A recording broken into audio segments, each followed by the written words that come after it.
Om Vishnu Padaya Krishna Pristaya Bhutale Srimati Bhakti Vedanta Swamini Namane Namaste Saraswati Devi Gauravani Pracharane Nirvisesha Shanivani Paschatya Desatarani Shri Chaitanya Manobhistam Stapitam Yena Bhutale Swayam Rupa Kadamayam Dati Swapadantika Vandeham Shri Guru Shrita Vadakamalam Shri Gurun Vaishnavamscha Shri Rupam Sajajatam Sadhana Raghunathan Vitam Tam Sajivam Sadvaitam Savadutam Parijana Sahita Krishna Chaitanya Devam Shri Shri Radha Krishna Padan Sahagana Lalita Shri Vishakan Vitamscha. Today reading from Nectar of Devotion, Chapter 4. Devotional service surpasses all kinds of liberation. Namo Om Vishnu Padaya Krishna Pristaya Bhutale Srimati Bhakti Vedanta Swaminiti Namane Namaste Saraswati Devi Gaur Avani Pracharani Nirvisesha Sanivari Paschatavista. How much a devotee is seriously attached to the devotional service of the Supreme Personality of Godhead can be understood by the statement of Maharaj Prithu Adiraj, which is described in the Srimad Bhagavatam, 4th canto, 20th chapter, verse 24. He prays to the Supreme Personality of Godhead thus: My dear Lord, if after taking liberation I have no chance of hearing the glories of your Lordship, glories chanted by pure devotees from the core of their hearts, then in praise of your lotus feet, and if I have no chance for this honey of transcendental bliss, I shall never ask for liberation or the so-called spiritual emancipation. I shall simply always pray unto your Lordship that you may give me millions of tongues and millions of ears so that I can constantly chant and hear of your transcendental glories. The impersonalists desire to merge into the existence of the Supreme, but without keeping their individuality, they have no chance of hearing and chanting the glories of the Supreme Lord, because they have no idea of the transcendental form of the Supreme Lord. There is no chance of their chanting and hearing of the transcendental activities. In other words, unless one is already beyond liberation, one cannot relish the transcendental glories of the Lord, nor can one understand the transcendental form of the Lord. A similar statement is found in Srimad Bhagavatam, 5th canto, 14th chapter, verse 44. Sukadeva Goswami addressed Parikshit Maharaj there and says, the great soul King Bharat was so much attached to the service of the lotus feet of Krishna that he very easily gave up his lordship over this earthly planet and his affection for his children, society, friends, royal opulence, and beautiful wife. He was so very lucky that the goddess of fortune was pleased to offer him all kinds of material concessions, but he never accepted any of these material opulences. Sukadeva Goswami praises the behavior of King Bharat very highly. He says any person whose heart is attracted by the transcendental qualities of the Supreme Personality of Godhead, Madhusudana, does not care for that liberation which is aspired to by many great sages, what to speak of material opulences. In the Srimad Bhagavatam, 6th canto, 11th chapter, verse 25, there is a similar statement by Vitrasura.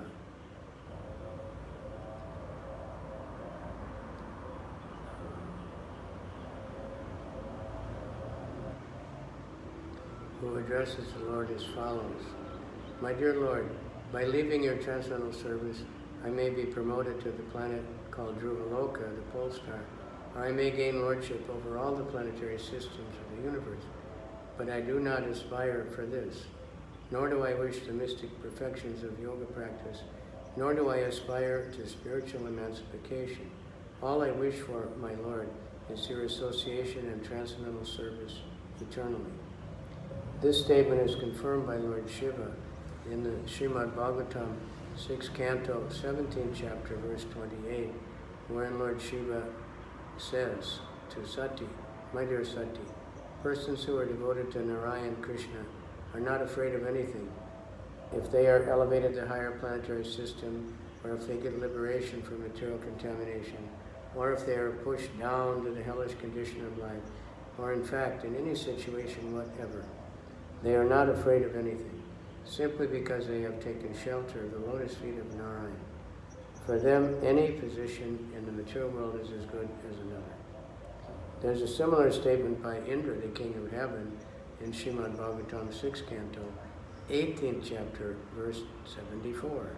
There Indra addresses Mother Diti in this manner: "My dear mother, persons who have given up all kinds of desire and are simply engaged in devotional service to the Lord know what is actually their self-interest. Such persons are actually serving their self-interest and are considered first-class experts in the matter of advancing to perfectional stage of life." In the 7th canto of the Srimad Bhagavatam, 6th chapter, verse 25, Maharaj Prahlad says, "My dear friends born into the atheistic families, if you can please the Supreme Personality of Godhead Krishna, then there is nothing more rare in this world. In other words, if the Supreme Lord Krishna is pleased with you, then any desire you may have within the core of your heart can be fulfilled without any doubt. As such, what is the use of elevating yourself by the results of fruitive activities, which are automatically achieved in all events by the modes of material nature? And what is the use for you of spiritual emancipation or liberation from material bondage if you are always engaged in chanting the glories of the Supreme Lord and always relishing the nectar of his lotus feet? Then there is no necessity for any of these."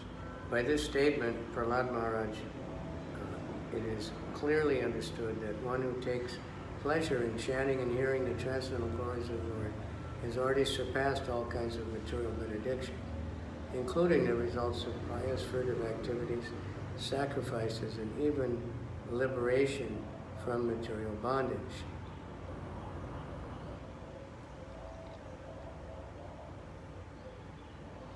Similarly, in the same 7th canto, 8th chapter, verse 42, when the demigods are offering prayers to Lord Nrsimha, Indra, the king of heaven, says, "O Supreme Lord, these demons talk of our share of participation in the performances of ritualistic sacrifices, but simply by your appearance as Lord Nrsimhadev, you have saved us from terrible fears. Actually, our shares in the sacrificial performances are due to you only because you are the supreme enjoyer of all sacrifice. You are the super soul of every living entity, and therefore you are the actual owner of everything. Long were our hearts always filled with fear of this demon, Hiranyakashipu, but you are so kind toward us that by killing him you have removed that fear from within our hearts and have given us a chance to place your Lordship within our hearts again. For persons who are engaged in the transcendental loving service of your Lordship, all the opulences which were taken away from us by the demons were counted as nothing. Devotees do not care even for liberation. What to speak of these material opulences? Actually, we are not enjoyers of the fruits of sacrifices. Our only duty is to always be engaged in your service, for you are the enjoyer of everything." The purport of this statement by Indra is that beginning from Brahma down to the insignificant ant, no living entities are meant for enjoying the material opulence. They are simply meant for offering everything to the Supreme Proprietor, Personality of Godhead. By doing so, they automatically enjoy the benefit. The example can be cited again of the different parts of the body collecting foodstuffs and cooking them so that ultimately a meal may be offered to the stomach. After it has gone to the stomach, all the parts of the body enjoy the benefit of the meal. So similarly, everyone's duty is to satisfy the Supreme Lord, and then automatically everyone will become satisfied. A similar verse is found in the 8th canto, 3rd chapter of Srimad Bhagavatam, verse 20. Gajendra there says, "My dear Lord, I have no experience of the transcendental bliss derived from your devotional service, so therefore I have asked you for some favor. But I know that persons who are pure devotees and have, by serving the lotus feet of great souls, become freed from material desires, are always merged in the ocean of transcendental bliss, and as such are always satisfied simply by glorifying your auspicious characteristics. For them, there is nothing else to aspire to or pray for." In the 9th canto of the Bhagavatam, 4th chapter, verse 67, the Lord of Vaikuntha replies to Durvasa Muni thus, "My pure devotees are always satisfied being engaged in devotional service. Therefore they do not aspire even after the 5 liberated stages, which are to be 1 with me, 2 to achieve residence on my planet, 3 to have my opulences, 4 to possess bodily features like mine, and 5 to gain personal association with me. So when they are not interested even in these liberated positions, you can know how little they care for material opulences or material liberation." There's a similar prayer by the Nagapatnis, the wives of the Kaliya serpent, in the 10th canto of Srimad Bhagavatam, 17th chapter, 16th chapter, verse 37. The Nagapatnis say there, "Dear Lord, the dust of your lotus feet is very wonderful. Any person who is fortunate enough to achieve this dust does not care for heavenly planets, lordship over all the planetary systems, the mystic perfections of yoga, or even liberation from material existence. In other words, anyone who adores the dust of your lotus feet does not care a fig for all other perfectional stages." There's a similar statement in the 10th canto, 87th chapter, verse 21, where the Shrutis, the Vedas personified, pray to the Lord as follows: "Dear Lord, it is very difficult to understand spiritual knowledge. Your appearance here, just as you are, is to explain to us this most difficult subject of knowledge of the Spirit. As such, your devotees, who have left their domestic comforts or associates with the liberated acharyas, preachers, are now fully merged in the devotional service of your Lordship, and thus they do not care for any so-called liberation."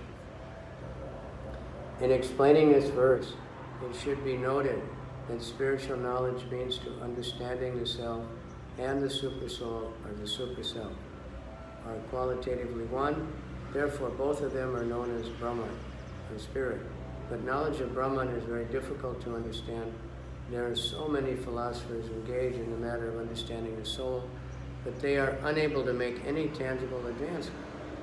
It is confirmed in Bhagavad Gita that out of many millions of persons, only one may try to understand what is spiritual knowledge, and only one or a few may know what is the Supreme Personality of Godhead. So this verse says that spiritual knowledge is very difficult to achieve. And so in order to make it more easily obtainable, the Supreme Lord himself comes in his original form as Sri Krishna and gives his instruction directly to an associate like Arjuna, just so that people in general may take advantage of this spiritual knowledge. This verse also explains that liberation means having completely given up all material comforts of life. Those who are materialists are satisfied by simply being liberated from the material circumstances, but those who are devotees can automatically give up material life and also enjoy the transcendental bliss of hearing and chanting the wonderful activities of the Krishna. In the 11th canto of Srimad Bhagavatam, 20th chapter, verse 34, Lord Krishna says to Uddhava, "My dear Uddhava, the devotees who have completely taken shelter of my service are so steadfast in devotional service that they have no other desire. Even if they are offered the 4 kinds of spiritual opulence, they will refuse to accept them. So what to speak of their desiring anything within the material world?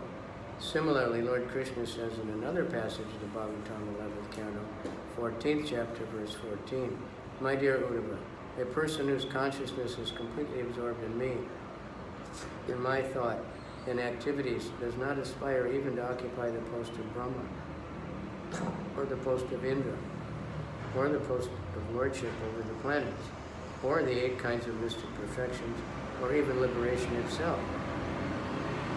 In the 12th canto of Srimad Bhagavatam, 10th chapter, verse 6, Lord Shiva says to Devi, "My dear Devi, this great Brahman sage, Markandeya, has attained unflinching faith and devotion unto the Supreme Personality of Godhead, and as such he does not aspire after any benedictions, including liberation from this material world."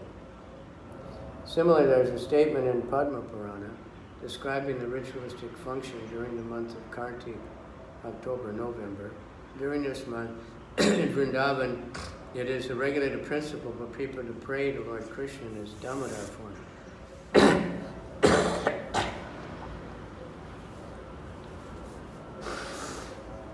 Damodar form refers to Krishna in his childhood, when he was tied up with a rope by his mother, Yashoda. Dhamma means ropes, and Udara means the abdomen. So Mother Yashoda, being very disturbed by naughty Krishna, bound him round the abdomen with a rope, and thus Krishna is named Damodar. During the month of Kartik, Damodar is prayed to as follows: "My dear Lord, you are the giver of all benedictions. There are many demigods, like Lord Brahma and Lord Shiva, who sometimes offer benedictions to their respective devotees.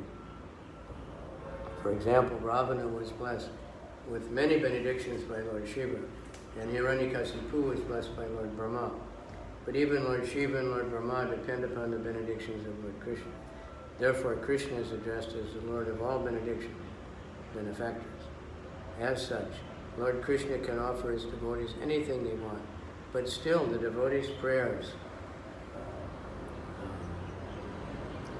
continues. I do not ask you for liberation or any material facility up to the point of liberation. What I want is your favor, is that I may always think of your form in which I will see you now as Damodar. You are so beautiful and attractive that my mind does not want anything besides this wonderful form." In this same prayer, there's another passage where it says, "My dear Lord, Damodar, once when you were playing as a naughty boy in the house of Nanda Maharaj, you broke the box containing yogurt, and because of that, Mother Yasoda considered you an offender and fed you, tied you with a rope to the household grinding mortar. At that time, you delivered 2 sons of Kuvera, Nala Kuvera and Manigriva, who were staying there as 2 Arjuna trees in the yard of Nanda Maharaj. My only request is that by your merciful pastimes, you may similarly deliver me." The story behind this verse is that the 2 sons of Kuvera, treasurer of the demigods, were puffed up on account of the opulence of their father.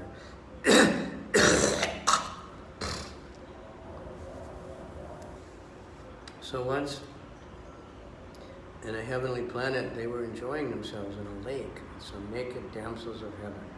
At that time, the great Saint Narada Muni was passing on the road and was sorry to see the behavior of the sons of Kuvera.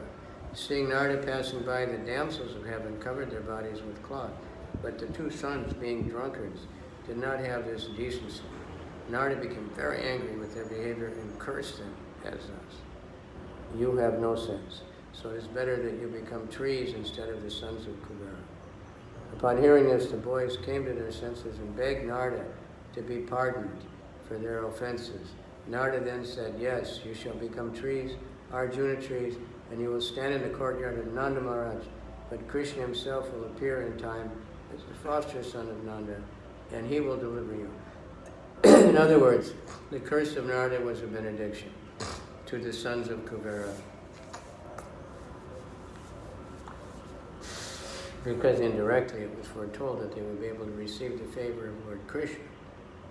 After that, Kuvera's 2 sons stood as 2 big Arjuna trees in the courtyard of Nanda Maharaj until Lord Damodar, in order to fulfill their desire, dragged the grinding mortar to which he was tied and struck the 2 trees violently causing them to fall down. From out of these fallen trees came Nalakavara and Nanigriva, who had by then become great devotees of the Lord. There is a passage in the Hayashirsha Pancharatra which states, "My dear Lord, O Supreme Personality of Godhead, I do not want any resultant benediction from my religious life, nor do I want any economic development, nor do I want to enjoy sense gratification, nor liberation. I simply pray to be an eternal servant at your lotus feet. Kindly oblige me and give me this benediction." In the same Hayashirsha Pancharatna, after Nrsingadev wanted to give benedictions to Prahlad Maharaj, Prahlad did not accept any material benediction and simply asked the favor of the Lord to remain his eternal devotee. In this connection, Prahlad Maharaj cited the example of Hanuman, the eternal servitor of Lord Ramchandra, who also set an example by never asking for any material favor from the Lord. He always remained engaged in the Lord's service. That is the ideal character of Hanuman, for which he is still worshipped by all devotees. Prahlad Maharaj also offered his respectful obeisance unto Hanuman. There's a well-known verse spoken by Hanuman in which he says, "My dear Lord, if you like, you can give me salvation from this material existence or the privilege of merging into your existence, but I do not want these things. I do not want anything which diminishes my relationship with you as servant to master, even after liberation." In a similar passage in the Narada Pancharatra, it is said, "My dear Lord, I do not wish any perfectional stage by performing the ritualistic religious ceremonies, or by the economic development, or by sense gratification, or liberation. I simply pray that you grant me the favor of keeping me under your lotus feet. I do not wish any kind of liberation, such as Salokya, to reside on your planet, or Sarupya, to have the same bodily features as you. I simply pray for your favor that I may always be engaged in your loving service." Similarly, in the 6th canto of Srimad Bhagavatam, verse 5, chapter 14, Maharaj Parikshit inquires from Sukadeva, "My dear Brahmana, I understood that the demon Vritrasura was a greatly sinful person, and that his mentality was completely absorbed in the modes of passion and ignorance. How did he develop to be such a perfectional stage of devotional service to Narayan? I've heard that even great persons who have undergone severe austerities and who are liberated with full knowledge must strive to become devotees of the Lord. It is understood that such persons are very rare and almost never to be seen. So I am astonished that Vritrasura became such a devotee." In the above verse, the most important thing to be noted is that there may be many liberated persons who have merged into the existence of the impersonal Brahman, but a devotee of the Supreme Personality of Godhead, Narayan, is very rare. Even out of millions of liberated persons, only one is fortunate enough to become a devotee. In Srimad Bhagavatam, 1st canto, 8th chapter, verse 20, Queen Kunti is praying to Lord Krishna at the time of his departure. "My dear Krishna, you were so great that you were inconceivable even to the stalwart scholars and Paramahansas, fully liberated souls. So if such great sages who are transcendental to all reactions in material existence are unable to know you, and as far as we are concerned, belonging to the less intelligent woman class, how is it possible for us to know your glories? How can we understand you?" In this verse, the particular thing to be noted is that the personality of Godhead is not understood by great liberated persons, but only by devotees such as Queen Kunti in her humbleness. Although she was a woman and was considered less intelligent than a man, still she realized the glories of Krishna. This is the purport of this verse. Another passage, which is very important in the Srimad Bhagavatam, 1st canto, 7th chapter, verse 10, is called the Atmarama verse. In that Atmarama verse, it is stated that even those who are completely liberated from material contamination are attracted by the transcendental qualities of the Lord Krishna. The purport of this verse is that a liberated soul has absolutely no desire at all for material enjoyment. He is wholly freed from all kinds of material desires, yet still he is irresistibly attracted by the desire to hear and understand the pastimes of the Lord. We may therefore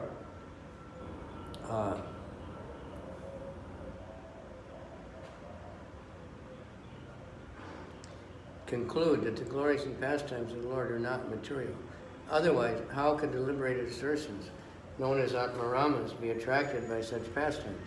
That is the important point of this verse. From the above statement, it is found that a devotee is not after any of the stages of liberation. These are 5 stages, already explained. 1, to become one with the Lord. 2, to live on the same planet as the Lord. 3, to obtain the same bodily features as the Lord. 4, to have the same opulence as the Lord. And 5, to have constant association with the Lord.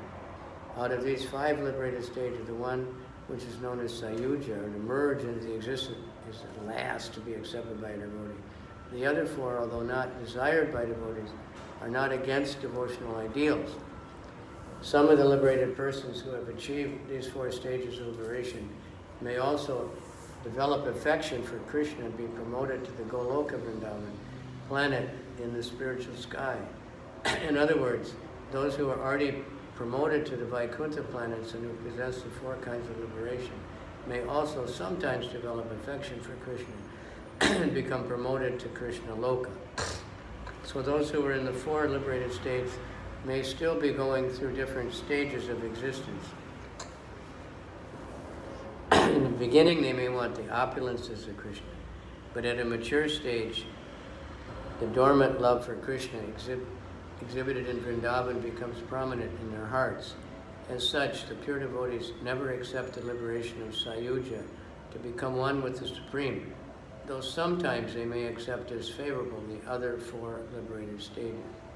Out of many kinds of devotees of the Supreme Personality of Godhead, one who is attracted to the original Personality of Godhead form of Krishna in Vrindavan is considered to be the foremost, first-class devotee.